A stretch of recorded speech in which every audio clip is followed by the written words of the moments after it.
recompensa é diferente de tesouro.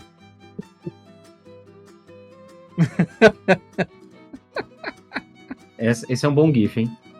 Só que eu botei só uma vezinha que é só pra dar o tchan. Só pra dar o gostinho. O efeito.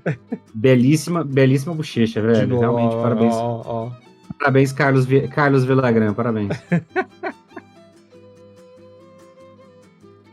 Eu sou a favor do Vermelho abrir a discussão, porque ele vai poder falar sobre recompensas como mecanismo de estímulo em jogos como um todo, como mecânica de jogos, como design. Uma questão, tem muita questão de psicologia, tem muita questão de mecânicas e design, como o Marcelo falou, sobre recompensas e tesouros, né?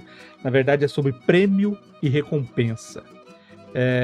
E para deixar a coisa de maneira assim mais leve, a gente tem que imaginar que existem pessoas que elas se baseiam na questão material, elas querem saber de coisas para pegar, para carregar, para ter, para gastar, para consumir, e tem pessoas que se mantêm presos à ideia e ao reconhecimento. Então, uma boa maneira de você simplificar o que é recompensa e o que é tesouro é você imaginar que a recompensa ela não é aquilo que ele vai carregar simplesmente, vai trocar, vai gastar e vai desenvolver materialmente no jogo. Ele vai ter um reconhecimento, uma satisfação. Em contrapartida, o tesouro você pode classificar como aquilo em que o personagem vai poder usar na campanha. E aí, quando a gente vai pensar como que a gente aplica, como é que a gente faz isso, como é que a gente vai decidir, que é uma questão que a gente provavelmente vai falar durante todo o papo de mestre, você tem que ver quais são os tipos de jogador que você tem, que é uma das coisas que a gente já falou aqui no canal, inclusive, um vídeo sobre tipos de jogadores. Por quê? Porque existem jogadores que se empenham mais em explorar o jogo, em explorar a interação social, e outros que querem ganhar, né? E a partir dessa sua classificação, entendendo qual é o tipo de personagem, entendendo como são os seus amigos, você não precisa ter ciência para isso, tá? Você pode simplesmente meio que conhecer seus jogadores e ir dosando durante o jogo. Você vai vendo aqueles que dependem mais da sensação de vitória, da posse, como o tipo que a gente fala, que eu falei no vídeo, que é o killer, por exemplo, que é aquele que quer ganhar. Aquele que quer ganhar, ele quer algo que represente a sua vitória. Então, normalmente, ele precisa de um tesouro, ele precisa da riqueza, ele precisa do item.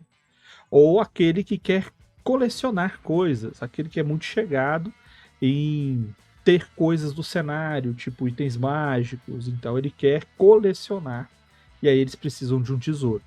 Aqueles que gostam de exploração, aqueles que gostam de viver a história e aqueles que gostam de socializar, eles normalmente preferem ter o reconhecimento. Então, muitas vezes, eles recebem um tesouro, mas eles são conhecidos por serem aqueles que acharam o tesouro, e não aqueles que têm o tesouro. Eles são reconhecidos como o fulano de tal, o matador de Minotauro, e não aquele cara que carrega o machado do Minotauro. Então, basicamente, de maneira muito simplificada, a gente trata em gamificação e em jogos essa definição básica para recompensa e tesouro. Acho que, baseado também nos exemplos que daremos a seguir, recompensa também não tem um valor financeiro agregado, né? Ele é Muitas delas não. Ele pode ser ou de valor inestimável, ou simplesmente realmente não tem um valor. Não é uma coisa que você compra e vende, não é uma coisa que você carrega consigo, portanto não é algo que você normalmente tende a vender ou negociá-lo. Tem um ponto que eu acho interessante, que é assim, tem uma questão de balanceamento, que eu acho que a gente vai voltar também, eu especialmente vou voltar depois, que é a recompensa, ela nunca pode ser de mais ou de menos.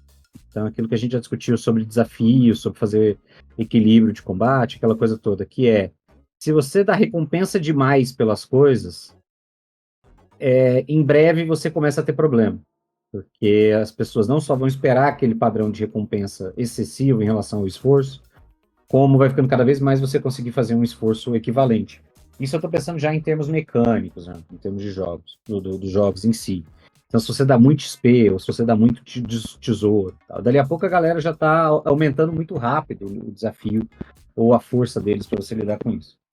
E por outro lado, se você não dá uma recompensa adequada, se você não coloca uma recompensa que seja suficiente, ela desestimula. Quantas vezes a gente já viu acontecer de, tipo, a galera tá lá na mesa e você fala assim, então o cara quer contratar vocês e ele oferece 100 peças de ouro. E aí a galera da mesa, mas 100 peças de ouro não dá pra nada, né? Não dá pra nada. Não vou entrar nessa pica de, vou lá salvar a princesa do dragão, mal por cento.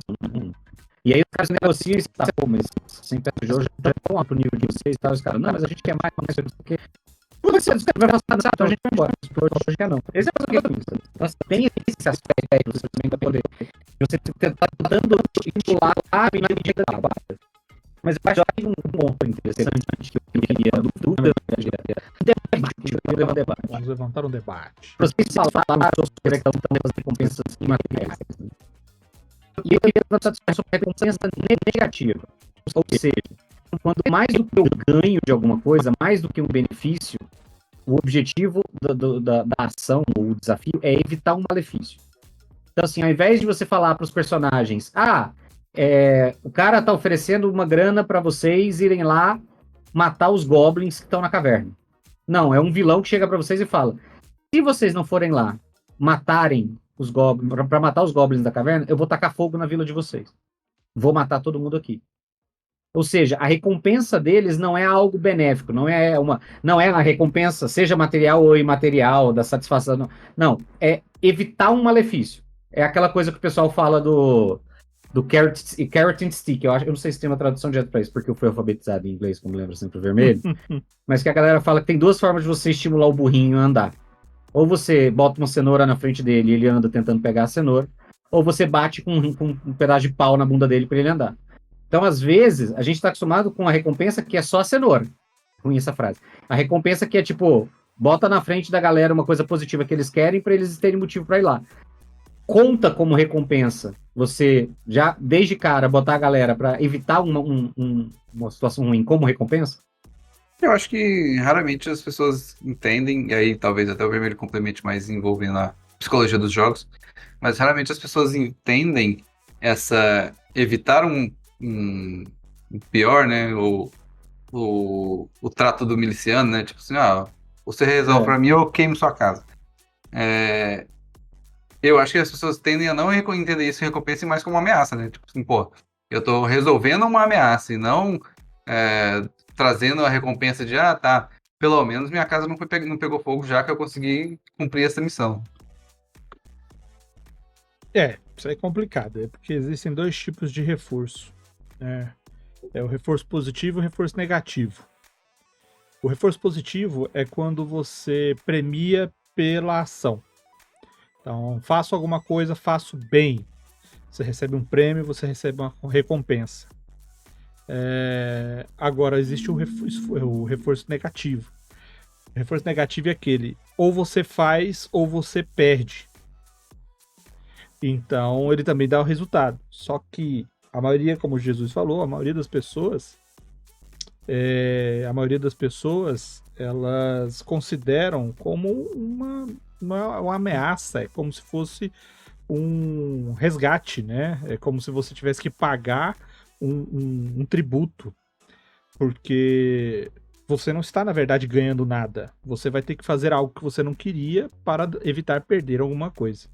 Quando a gente trabalha com isso na gamificação, existem situações que eu não concordo, eu sempre acho que o reforço positivo é melhor, em que equipes muito competitivas, quando a gente trabalha para fazer treinamento de equipe de vendas, resultado de equipe de vendas, muitas empresas trabalham com reforço negativo. É mais ou menos assim. O grupo de vendedores recebe uma premiação mensal de acordo com o batimento de metas. Então, se ele bater meta, ele ganha um X. Se ele bater meta tantas vezes, ele ganha Y. E quanto mais ele vender, mais ele recebe. Só que existe aquela situação em que, se ele não vender ou se ele não bater a meta, ele simplesmente perde o benefício. Então, as pessoas vão fazer, elas vão buscar e tudo mais, porque elas não querem perder e vão continuar mantendo o que elas ganham de comissão de venda. Agora, quando você chega, por exemplo, e vai fazer assim, eu sou professor de ensino médio, sou professor de faculdade, e eu quero colocar lá para os meus alunos um semestre gamificado da minha matéria. Aí você fala assim para eles, ó, se vocês não fizerem as missões, se vocês não participarem do projeto, vocês vão perder ponto. Os caras já estão imaginando o seguinte, pô, já tem que fazer as coisas obrigado. E se eu falhar, se eu perder, se eu não fizer, eu vou perder. Então eles já vão fazer de má vontade. Se a sua intuição, a sua intenção é fazer com que eles aprendam, se você quer que eles progridam e você está dando para eles uma motivação negativa, ou seja, se eles não fizerem é que eles vão perder, você vai chocar com o seu interesse. Se você quer engajamento, empolgação e tudo mais, né, motivação e tal, não use essa motivação negativa, vamos falar assim, né? O reforço negativo. Faz o positivo. Agora, equipe de venda, não. Equipe de venda você quer que mantenha. Aí você geralmente faz isso aí, apesar que eu não sou a favor. Se você vai aplicar isso no seu jogo, depende do seu intuito. Se você vai fazer isso para dar uma lição, para mostrar como é que é o cenário, ou para você introduzir uma coisa nova dentro da dinâmica da história, você pode fazer isso que o Marcelo falou. Chegou um vilão, ameaçou, se vocês não fizerem, eu vou queimar tudo. E aí os caras vão fazer para evitar o prejuízo. Só que você não trabalha isso como recompensa, porque não é recompensa. Eles estão sendo penalizados se eles não fizerem. Aí você usa isso daí como aquele cara é muito mal, aquele cara é perverso, aquele cara vai... Aí se vocês conseguirem, você chegar e ele ainda sacanear, aí sim é a confirmação que o cara era vilãozão mesmo. É? É isso aí. Pois é isso aí. É. Deixa claro que eu quis só trazer o debate, eu não estava advogando a fazer isso não, eu também mas concordo com o Vermelho. Faz parte, Eu concordo cara. com o Vermelho, é porque eu acho que reforço negativo é uma coisa que funciona muito bem para cessar comportamento. Isso é uma coisa. Para você cessar um comportamento. Você quer estimular um comportamento, reforço positivo. Você quer cessar um comportamento, reforço negativo. Exato. Que é o que funciona com criança. Eu quero que você pare de dar birra. Eu vou tirar algo de você, se você não parar. Eu quero que você pare de fazer alguma coisa. Aí você faz um reforço negativo, que é desse sentido. Agora, se for o contrário, se você quer estimular, e é o que a gente normalmente está fazendo no RPG, a gente quer estimular as pessoas a irem na aventura, a gente quer estimular as pessoas a agirem de uma determinada maneira e tal. Você quer fazer um reforço positivo, você vai querer dar uma recompensa formal, né? Para que ela se sinta satisfeita com o personagem, com a história que ela vai. E só voltando aqui no recompensa diferente de tesouro, pensa no seguinte, existe um termo que a gente usa que é o pensamento extrínseco e o pensamento intrínseco. Existe o comportamento de reconhecimento extrínseco e intrínseco. Extrínseco é para os outros verem. O intrínseco é para eu me satisfazer comigo mesmo. Então, o que é o extrínseco? Extrínseco é tudo aquilo que você vai aplicar para a pessoa para que ela use. Então o cara é exibido, ele vai querer uma armadura nova. O cara é um guerreiro muito competente, que gosta de derrotar seus inimigos, ele vai querer uma arma mágica. O cara, ele é um explorador, ele vai querer a espada de fulano de tal, que ela é única, é um artefato. E isso são as premiações, os tesouros que são extrínsecos. Se a pessoa ela gosta de se satisfazer pelo reconhecimento, você vai dar premiações intrínsecas para ela. O que é isso? Ele é o caçador de minotauros de tal lugar. Por quê? Porque o cara matou o tal. O sujeito, ele ganhou o título de cavaleiro. Por quê? Porque o nobre viu pelos feitos e vai dar o título de nobreza para ele de cavaleiro, porque ele vai se sentir importante. Você está dando uma importância para ele, para que ele se sinta bem. Por isso é intrínseco.